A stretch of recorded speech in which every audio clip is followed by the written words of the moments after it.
Welcome to Ignorantia Legis,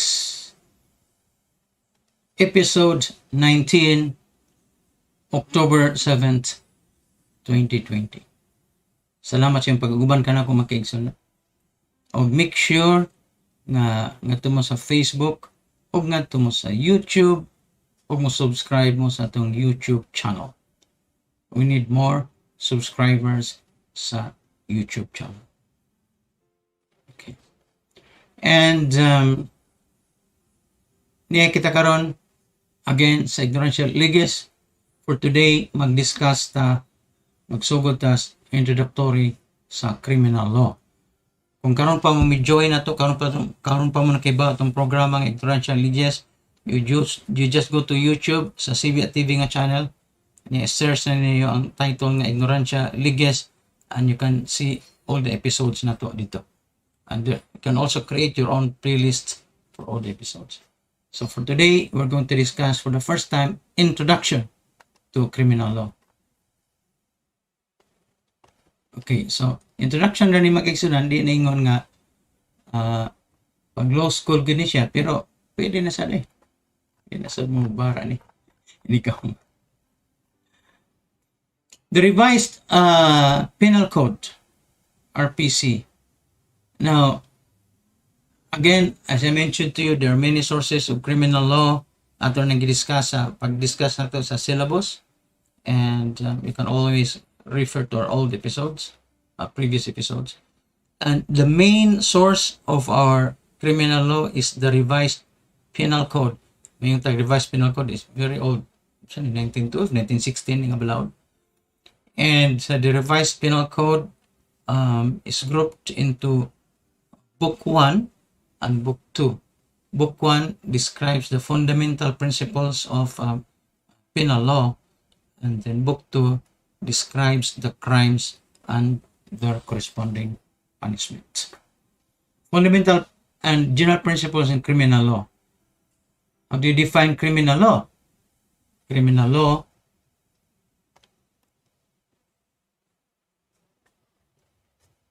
is that, sorry.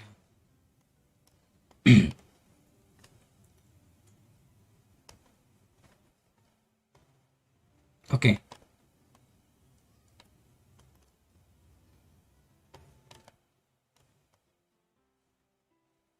Now, criminal law is that branch of public substantive law which defines crimes, treats of their nature, and provides for their punishment. A crime is an act. Definition of a crime.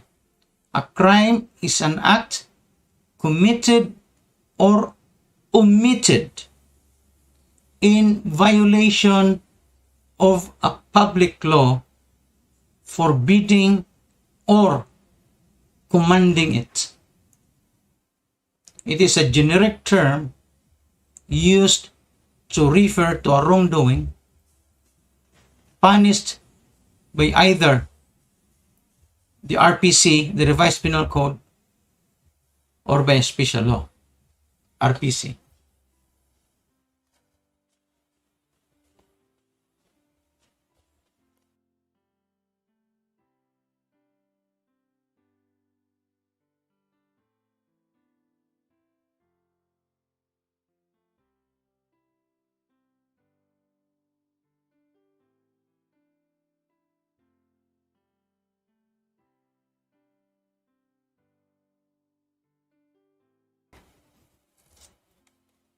Now, how do you distinguish a felony from a crime?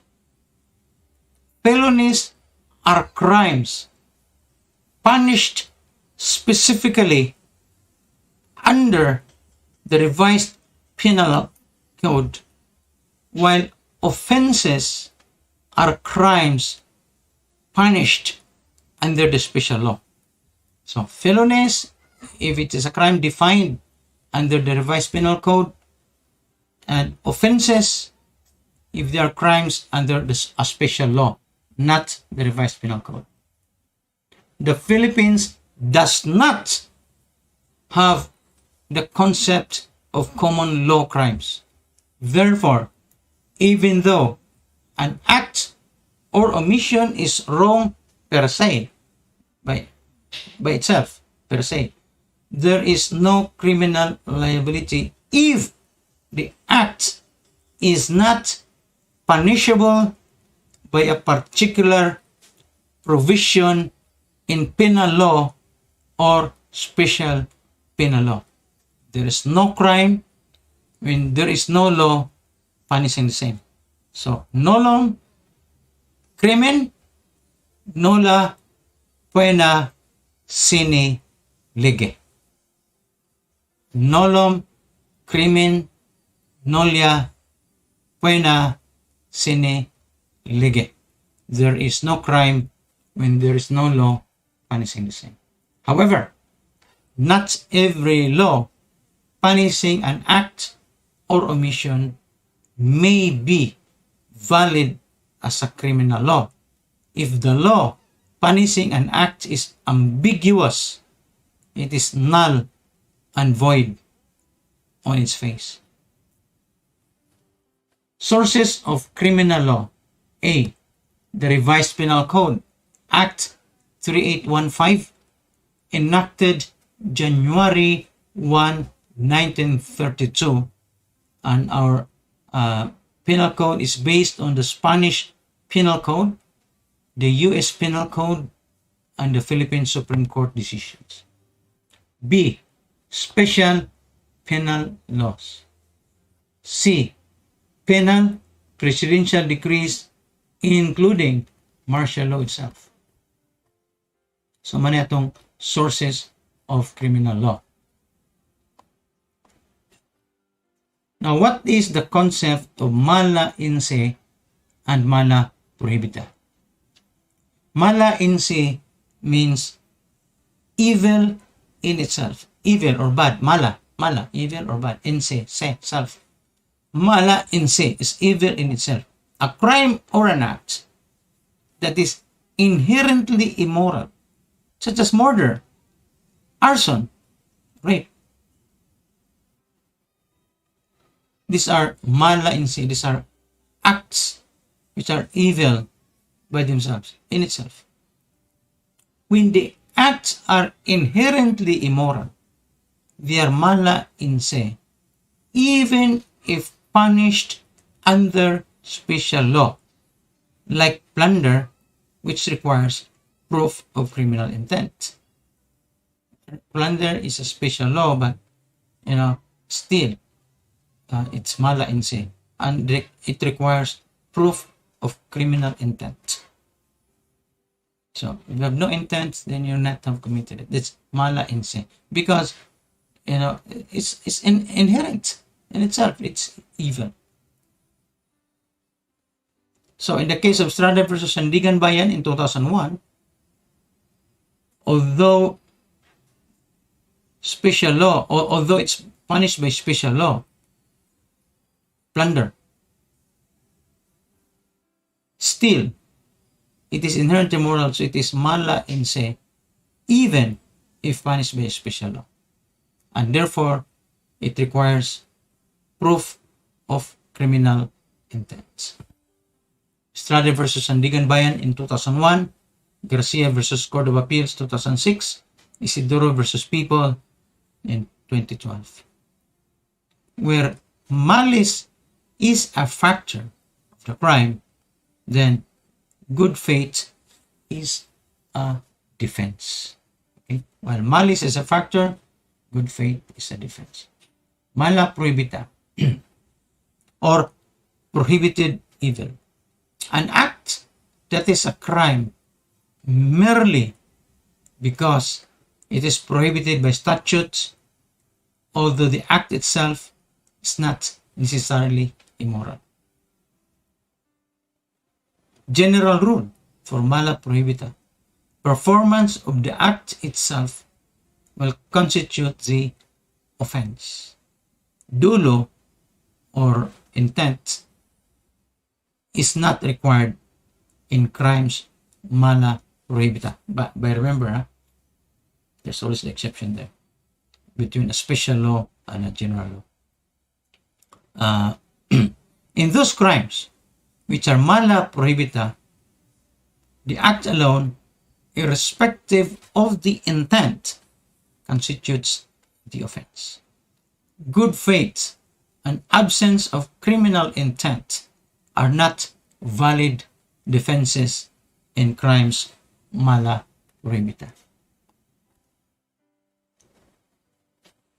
So, kanang mala prohibita, by the mere fact that is prohibited by law, bahalag wa kay intention, bad intention, like, example lang, possession of firearms. You have no criminal intent, but possession of firearms has been defined by a special law, so it's called mala prohibita. The mere fact that you possess those illegal firearms, not licensed firearms. Anyway, exceptions. In People versus Landecho, 1996, if the act is done in order to comply with government policies, an individual is not criminally liable despite a law prohibiting carrying of firearms if he was authorized to buy and collect guns, then sell to the authorities later on. It's People versus Landicho. US versus Samson, 1910 nga case. Civilian guards acting in good faith in carrying firearms with no intention of committing an offense were able to claim a lack of intent as a defense to a mala prohibita case. Mala prohibita man tayo sila. Sabot ang mala prohibita, the mere fact that they violated it, whether or not you have bad intentions or what, intentionally did it or not, mala prohibita, then you're supposed to have committed the offense already. But again, there are exceptions. So, man mong study sa bar, what are the exceptions to the mala prohibita rule? People versus Landecho, okay, US versus Samson, and now People versus Malyari in 1988. A pending application for a permanent permit to possess a firearm did not hide possession of the firearms in front of authorities was also free from liability because of good faith. So these are exceptions to the mala prohibita rule. People versus Lucero in 1995. When the accused was given authority to carry a revolver in order to capture or kill a wanted person, simple na sila. Cuenca versus People, 1970. The accused had assumed that his employer had the necessary license to possess the firearm, which was turned over to him while he was on duty as one of the security guards of the licensed security agency. Again, supposedly, under mala prohibita rule, the mere possession itself, dapat dakpo na siya, o nakakommit na siya sa mong offense. Pero these are the exceptions. So, kini mo ni tunan mo sa bar, exceptions. Pero kini hindi mo gawa sa bar, simple kini. Ito na nga tos layo mo gawa sa bar. A crime in the revised penal code, which is called a felony, can absorb a crime punishable by special law if the latter is a necessary element of the felony described in the RPC, the revised penal code. But a special law can never absorb a crime punishable under the RPC because violations of the RPC are more serious than a violation of special law. People versus Rodriguez in 1960. So, kini, pwede na ang bar question. But remember this, kining absorption of the crime because an element of the crime itself, necessary element, absorbed by the revised penal code and special law na dili maka-absorb. So it will probably give rise to two different crimes. The same act resulting to two different crimes. It's possible. Now, unsa may diferensya ng mala in se o mala prohibita? As to the nature of the offense or the crime, mala in se crime is wrong from its very nature, so serious in their effects on society as to call for condemnation of its members. Now, as to a mala prohibita offense, crime, as to the nature, it's wrong because it is prohibited by law. For example, jaywalking, di ba? Mala prohibita na. Okay. Illegal gambling. Di mo ginagawa ng illegal gambling. Marabag, by its nature, okay naman ang gambling siguro. Nagamang pusta-pusta, pero again, it's prohibited by special law. As to good faith as a possible defense by the offender, in a mala in se crime, good faith is a valid defense unless the crime is a result of culpa or negligence. So, nagyapoy except, no? Exception gyapon. The use of good faith as a defense. Good faith is a valid defense in crimes mala in se, unless the crime is the result of culpa, or ano yung Latin term for negligence. Culpa, C-U-L-P-A. Now, mala prohibita, as to the use of good faith as a defense in a mala prohibita crime, good faith is not a defense. Except, ano pa na, katang except sa itong i-mention ninyo, People versus Landicho, US versus Samson, etc. So, good faith is not a defense in mala prohibita. Now, as to criminal intent as an element of the crime, in a crime mala in se, as to criminal intent as an element of a crime, criminal intent is an element of the crime in a crime mala in se. But if it is a crime classified as mala prohibita, criminal intent is immaterial, irrelevant, but still requires intelligence and voluntariness. That means to say, may magyapon ang ibuhat. Wala kay criminal intent. Okay ba, sir, nga? As to the degree of accomplishment of the crime,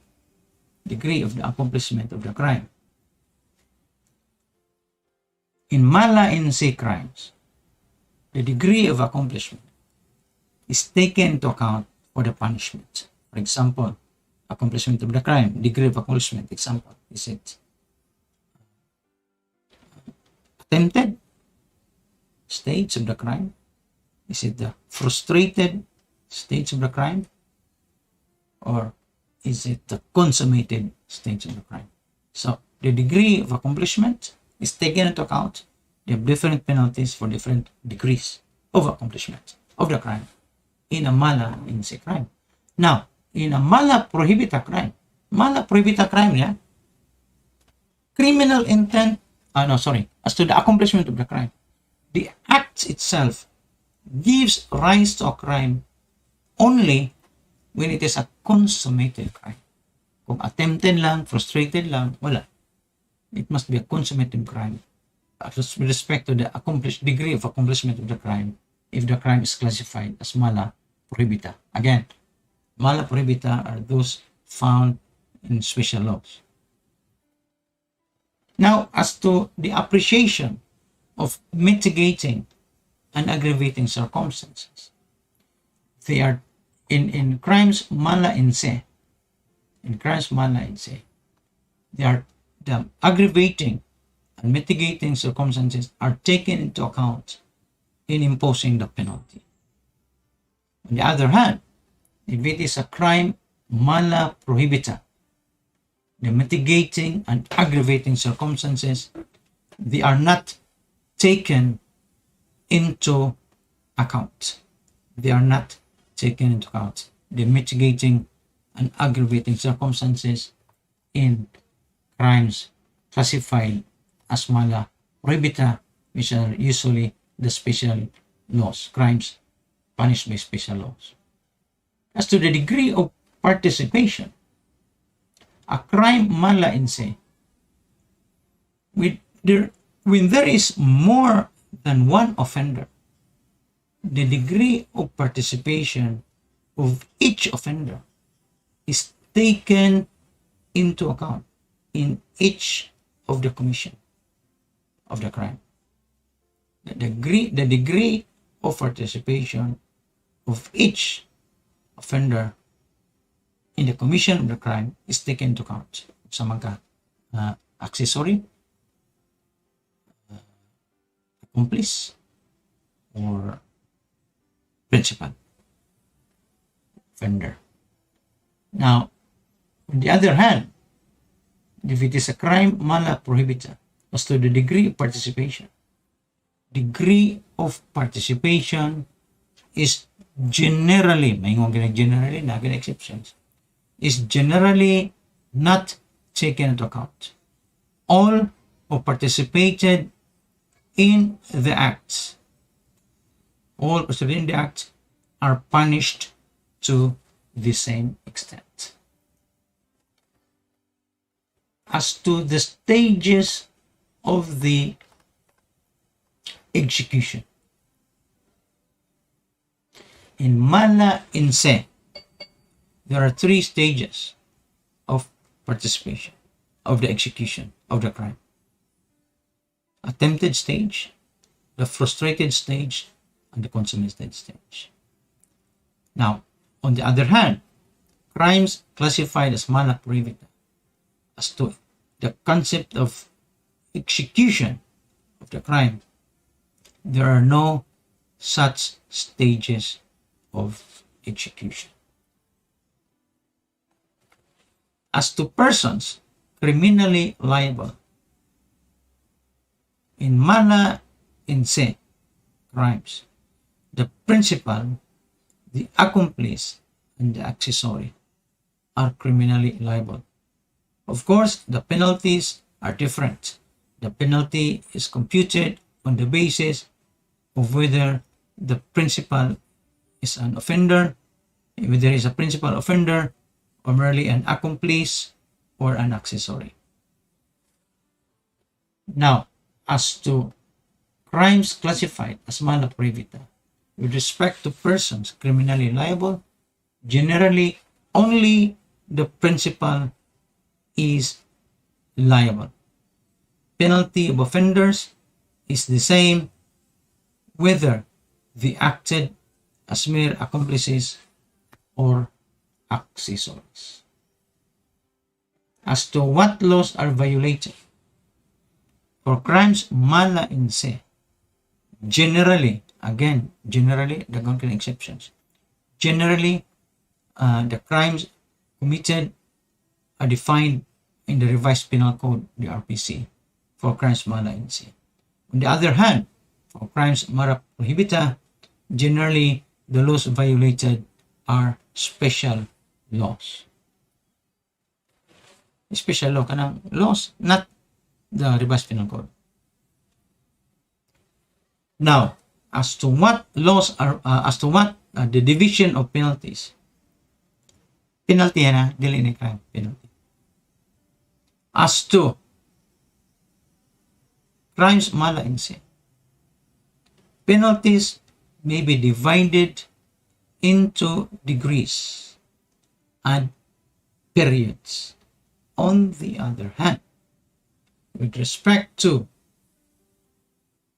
crimes defined as mala prohibita crimes, which are usually crimes under special laws, as to the division of penalties, there is no such division of penalties in crimes mala prohibita. So, ano yung mga diferensya between crimes classified as mala in se, crimes classified as mala prohibita. Muan biya tani, or just na, that's introductory na may idea sa gamay ba.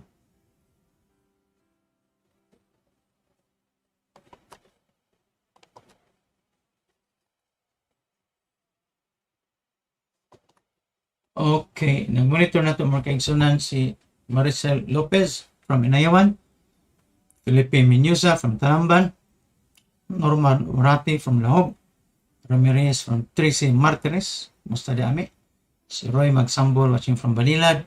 Kung naputol ganita sa Facebook, masabutan na you need to go to the YouTube channel. Subscribe and post your comments on our YouTube channel.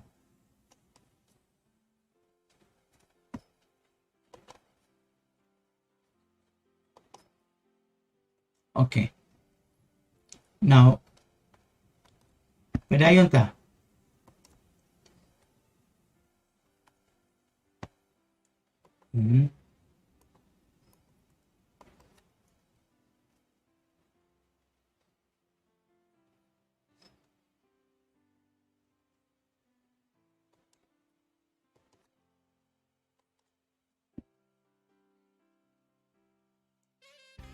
Now, suppletory application of the revised penal code to special laws.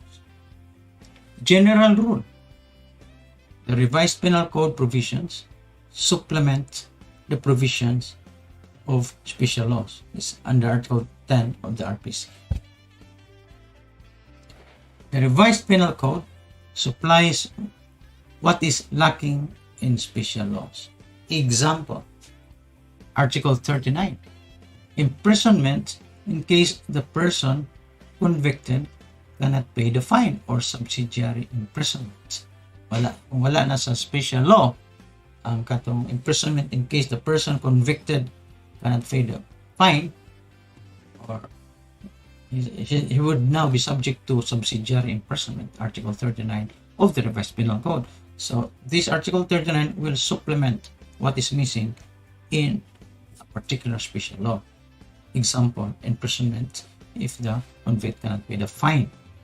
Article 45, example, confiscation of instruments used in the commission of the crime. Now, if it's not stated in a special law that the instruments used in the commission of the crime will have to be confiscated, then Article 45 of the revised penal code will apply. That confiscation of the instruments used in the commission of the crime. So, muna, okay, auto ito na sa state. Exceptions na po. Exceptions to the rule that RPC supplements the provisions of special laws. Exceptions when the special law provides specifically that the revised penal code is not supplementary. And B, when the provisions of the revised penal code are impossible of application or impossible to apply, either by express provision or by necessary application, as in those instances where the provisions in question are peculiar to the code. So, exemptions here. Provisions of the RPC on penalties cannot be applied to offenses punishable under special laws. Special laws do not provide a scale of penalties where a given penalty can be lowered by 1 degree or 2 degrees. Special laws use the term imprisonment instead. So, dili na siya scale of penalty imprisonment dito. So, wala siya degree. 1 degree lower, 2 degrees lower. The stages of commission of the revised penal code, like the attempted stage, frustrated stage, consummated stage, cannot be applied to offenses punished by special laws or the mala prohibita crimes. An accused may be acquitted because mere attempt to commit a crime is not punishable under the special law, U.S. versus Basa, 1907. So it's possible na attempt to commit a crime although it is punishable under the revised penal code, now if there's a special law defining a separate crime, special crime, and then the accused merely attempted to commit a crime, then the accused cannot be convicted of such a mere attempt if the crime has not been consummated. Again, U.S. versus Basa, 1907. Now, in the absence of contrary provision in BP 22, which is the bouncing checks law, the general provisions of the RPC, which by their nature are necessarily applicable, may be applied suppletorily. Landonga versus People, 2005. Now, construction of penal laws. Construction of penal laws. Construction means interpretation. How do you interpret penal laws? Strict construction against the state and liberally in favor of the accused. A. The pro reo doctrine. When a penal law is to be construed or applied, and the law admits of two interpretations, one lenient to the offender and one strict to the offender, that interpretation which is lenient or favorable to the offender will be adopted. Basis: the fundamental law that all doubts shall be construed in favor of the accused and presumption of innocence of the accused. Article 3, Section 14(2) of the 1987 Constitution. Penal statutes should be strictly construed against the state only when the law is ambiguous and there is doubt as to its interpretation. Kung wala'y doubt, hindi na mo misinterpret. When the law is clear and unambiguous, there is no room for the application of the pro reo doctrine. People versus Gatchalian in 1998. The equipoise rule. Poise, P-O-I-S-A, equipoise rule. When the evidence of the prosecution and the defense are equally balanced, that's impossible. But sige na lang, tingnan na to. When the evidence of the prosecution and the defense are equally balanced, the scale should be tilted in favor of the accused in obedience to the constitutional presumption of innocence. Ursua versus Court of Appeals, Corpus versus People.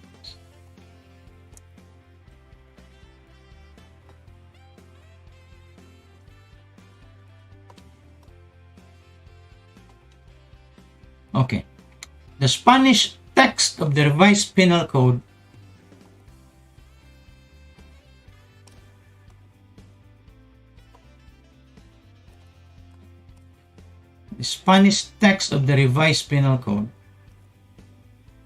prevails over its English translation. O ba?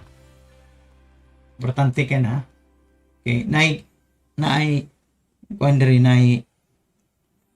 Wrong translation. Obviously, wrong translation into English. And one is example sa mga bar exams actually. Okay.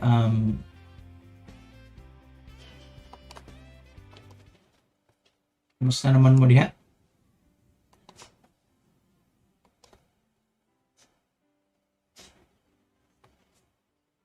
Nag-ulan sa Lahog. Karon matod pa ni Norma Romarazzi. Si Roy Magsambol watching from Manila.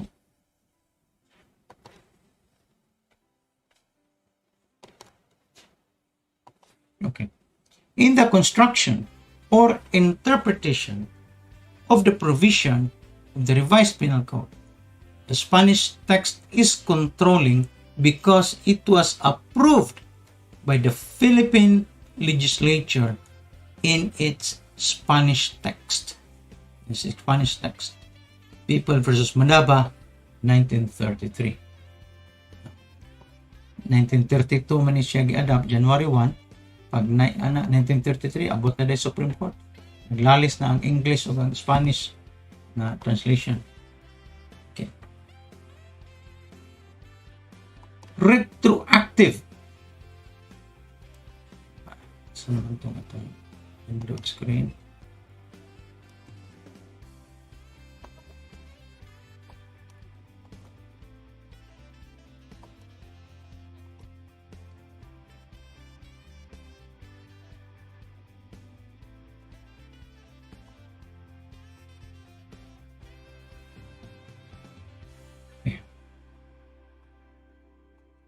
Retroactive application if favorable to the accused. Ato na na-discuss sa civil law. Okay, so na-discussion na to.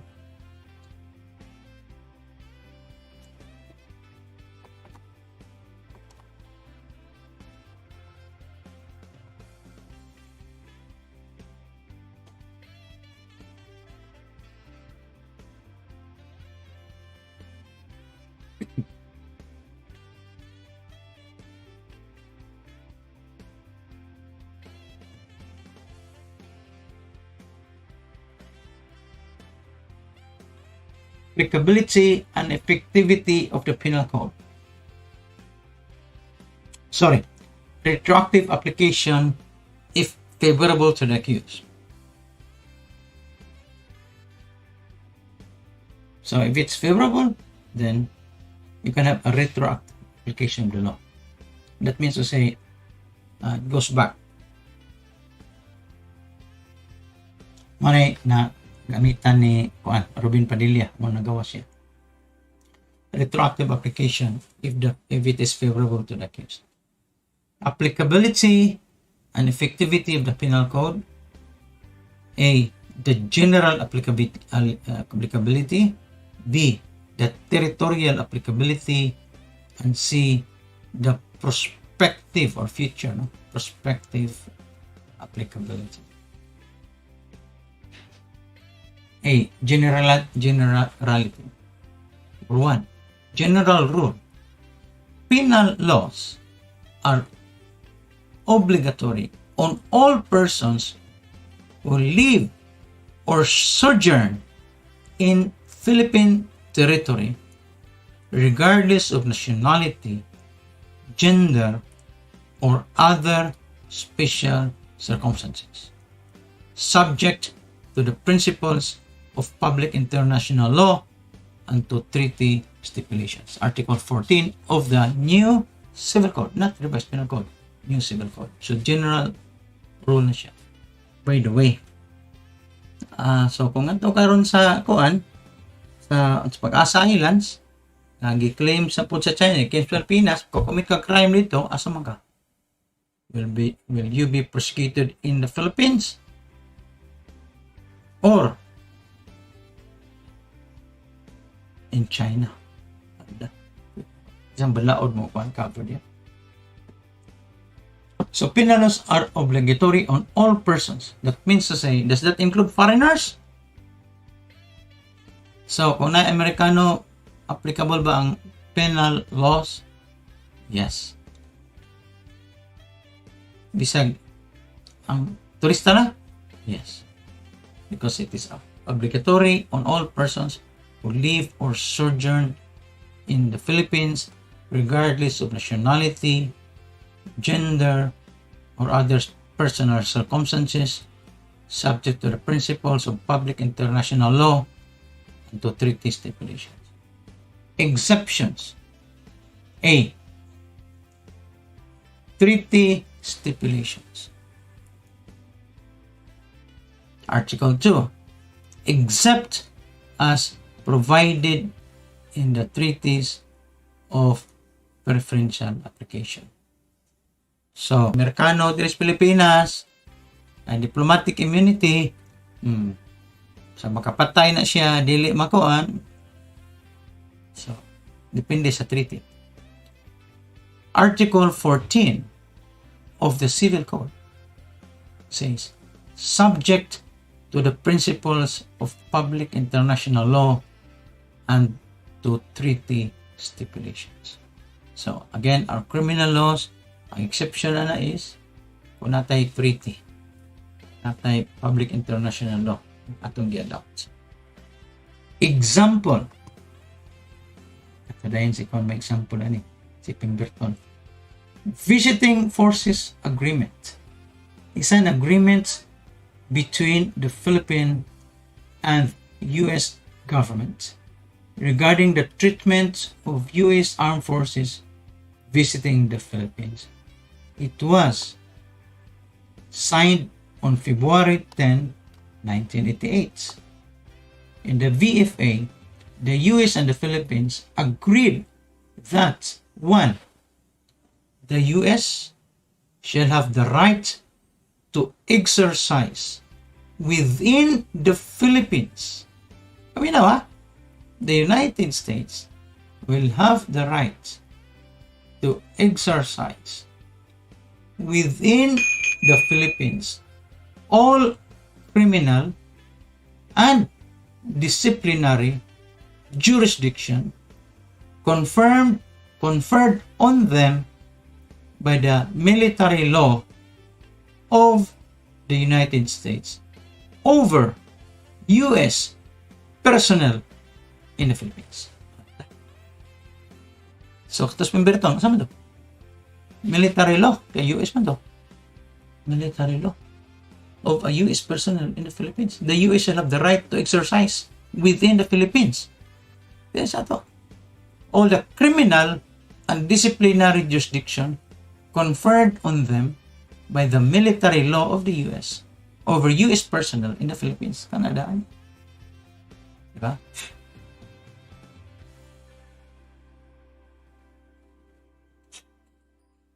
Number 2, U.S.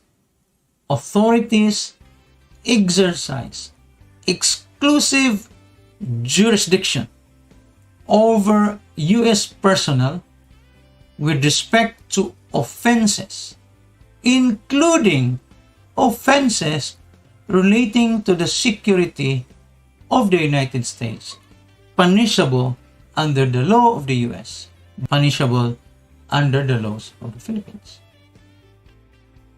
Number 3, pwede mo maka-rewind doon sa atong discussion. Kung di kayo klaro, rewind nyo. U.S. military authorities shall have the primary right to exercise jurisdiction over U.S. personnel subject to military law of the U.S.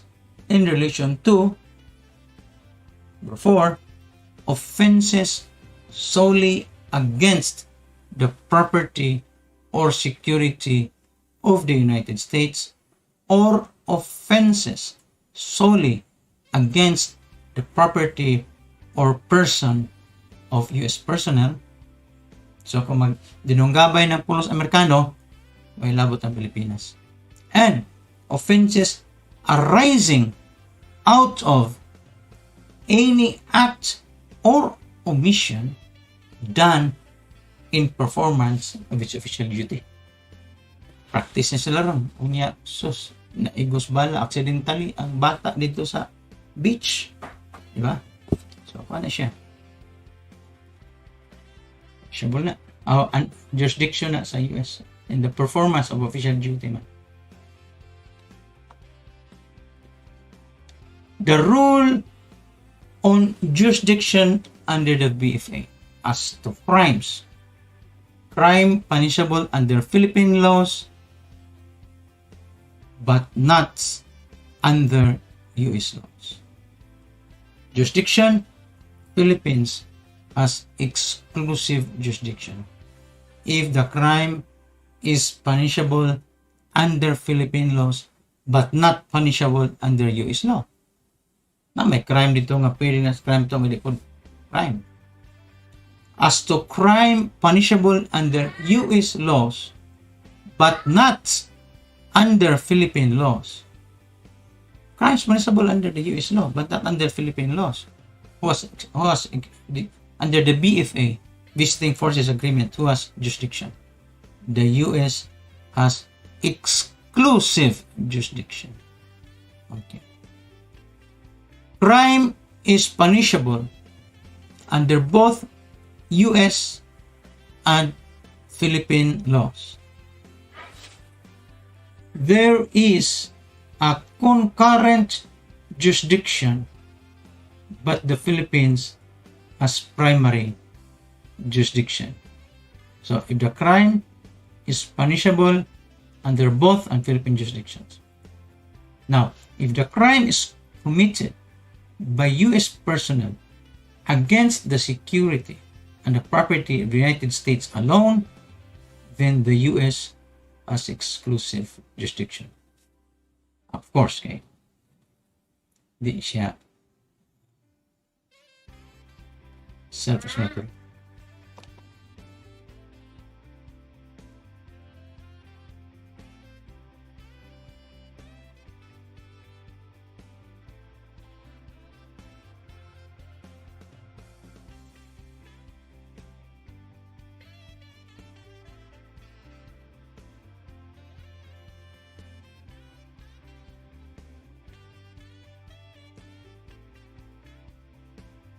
Generally, the Philippines cannot refuse the requests of the US for waiver of jurisdiction and has to approve the request for waiver except if the crime is of national importance. 1. Those crimes defined under RA 7659, the heinous crimes law. 2. Those crimes defined under RA 7610, the child abuse cases. And 3. Those crimes defined under RA 9165, the dangerous drugs cases. Anyway, that's enough for today, mga kaigsunan, sa atong Ignorantia Legis, episode 19, October 7, 2020. Again, you can go to YouTube, tanaw ninyo sa atong CBA TV channel, and magka-create mo imong kagaligong playlist for previous episodes kung namoy na-miss. And I hope this is useful for you. Salamat sa nagkuha na to, namin na to si Lucia Balista, namin na po na to na edition. Thank you, and good afternoon. See you tomorrow.